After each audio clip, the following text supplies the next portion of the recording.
চশমা museum, a house of world class, জলট্যাক মোড়, বহরমপুর মডার্ন হোটেলের সামনে। তৃণমূল দল আর ছন্ন ছাড়া। সাংবাদিকদের প্রশ্নে জবাবে হুমায়ুন কবির বলেন, তৃণমূলের এই পরিস্থিতিতে বিজেপির বড় মদত আছে। পাশাপাশি এখনকার তৃণমূলের বিদ্রোহীদের বিরুদ্ধে সুর চড়ালেন হুমায়ুন কবির। বিধানসভায় তো মানুষ জনগণের রায়ে বিজেপি সরকার এসছে, 208টা জিতেছে, বিরাট জনতা নিয়ে এসছে।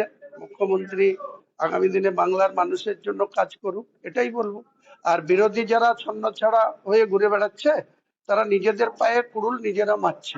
আগামী দিনে যাদের মদতে এসব করছে, এদের নিজেদের কি যোগ্যতা আর মানুষের কাছে কি এদের সাপোর্ট, মানুষ ঠিক এদের জবাব দেবে। পুরো বিজেপির মদত আছে, বিজেপির মদত ছাড়া এদের কি করে এখানে এইভাবে হয় সঙ্গে সঙ্গে?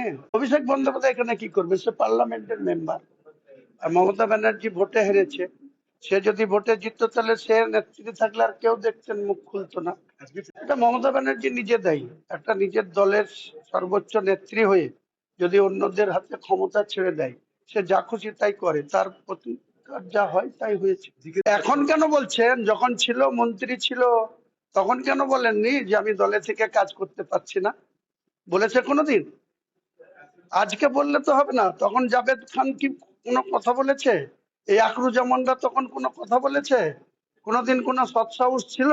নেত্রীকে কোনো সাজেশন রেখেছে? কোনো চিঠি দিয়ে বলেছে আপনার দলের মন্ত্রী হিসাবে আমি কোনো কাজ করতে পারছি না, আমাকে কাজ করার সুযোগ দিন বলেছে?